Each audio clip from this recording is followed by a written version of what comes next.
Welcome to this episode, and I am joined today with one of my coworkers, Miss Sherri Pittman. That's right. I know her last name. It is Pittman. You got it right. I'm so glad to have you here today, Sherri. Well, it's good to be here. How have things been going with you? They're going. Okay. All right. Well, I know you know that I've been trying to interview some of the staff here, and so for our audience, I would like for you to just, give us a little snippet about yourself, tell us some things, some fun facts. Well, this is sort of my third career, so I've kind of jumped around a little bit. I started as a veterinarian and worked at that for about 10 years, and then kind of segued into teaching school for 22 years, and then segued into first being a volunteer with CASA, and I started that in September of 2019, and then became a part-time advocacy coordinator in April of 2021. Okay. So you have the benefit of knowing the organization not only as an employee but as a volunteer as well. Correct, and I think that really helps in the role of an advocacy coordinator because everything that you're talking to your volunteers about doing, you've done, and you've kind of seen some of the pitfalls or some of the ways things can go. Sometimes the direction you want them to, and sometimes maybe not so much. So that gives you a little more insight than if you just came in and said, "Oh, I'm your advocacy coordinator," and hadn't done their job before. Absolutely. And I'm sure your volunteers do appreciate that perspective that you bring as well and understanding. So at this time, how many volunteers are you supervising? I meant to add that up a minute ago, and I did not. It has ranged up to around 10. There's some that are on a medical leave or have to take some time away for personal issues or for family issues. So, but it kind of ranges in that 6 to 10 to 12. It just depends on who's active with the case at a given time. Right. And I know 10 is a good load. Sometimes when you get over that, it can get a little heavy, but I know that you manage that well because you primarily work in the Effingham area. Yes, right now my volunteers, the majority of them have cases in Effingham. I do have 2 volunteers with cases in Bullitt County at this point. Okay. Well, that's good because you get to be in the courtroom with Judge Calhoun and Judge Shepard. Yes. Yeah. Yes. And I normally just am with Judge Shepard, so I appreciate you for that. But also I'd like the viewers to know you're not only the supervisor for volunteers, but you also have a caseload of CASA children that you service.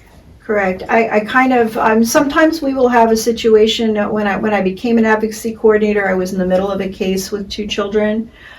So I continued to work that case, and I kind of feel very strongly that if we have taken on a child as a CASA, if assigned a CASA, that if something happens that their assigned CASA has to step away, I want to make sure those kids are still represented. So until I can find one, a volunteer to represent them. So I've had up to 13 that I've been working like as the primary CASA for. I'm currently back down to 8 because we've had a lot of adoptions recently, which is great. We had a lot of kids leave the system recently, which is what we all want to see happen. Absolutely.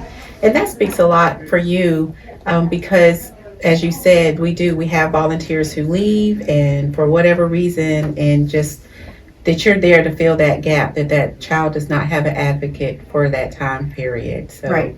We appreciate you doing that. And I know the children do as well. And so you've been a advocacy coordinator for about 2 years. Yeah. And in those 2 years,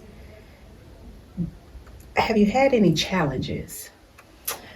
There's always challenges. I think to any job there are always challenges. I think sometimes one challenge is, and it's a challenge for the volunteers as well, is to get them to really understand that they are making a difference. Sometimes even when maybe the case is not going in exactly the direction they thought it should or that would be in the best interest of the child, I think we've always made a difference. And so encouraging volunteers to keep going when they feel like maybe they're not being listened to. They really are.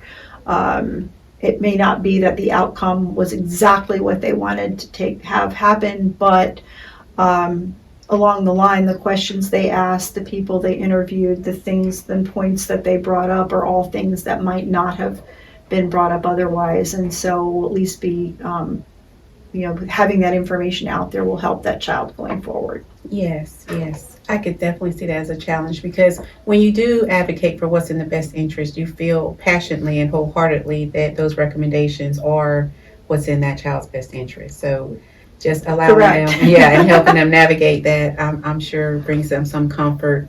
And also, just to let you guys know, when children experience trauma, research has proven that one of the best ways to help them build resiliency is to have one stable adult in their life. And so oftentimes that is their CASA. If they're experiencing foster care, because foster homes change, as well as case managers, defects case managers, and sometimes the CASA is that one adult. So even though their recommendations aren't heard, I said that to say, they're still definitely making an impact in the child's life. So we appreciate you in encouraging your volunteers. And so with these 2 years, or if you have one as you were a volunteer, do you have any success stories that you'd like to tell us about? I think we always look at success as when that child achieves permanency. And so you can have, of course, when a child comes into foster care, if at all possible, we want to see them be reunited with their parents. That's not always possible. So the two cases that I officially worked as a volunteer, the first one, the child was able to be returned to their parents, and that was awesome. It was also great in watching through the process that family, not only did that child get reunified with their parents, but also in the process of that, there were a lot of family rifts that were mended on both sides. And so the whole extended family relationship on both sides came out of that experience better for everyone. So that was definitely a success.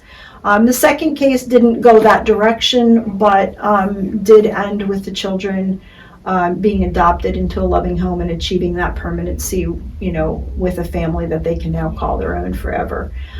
So those are two ways you can achieve success. The first one was the one we always go for, but the second one sometimes is what needs to be as well, and so that's okay too. Absolutely, absolutely. We do.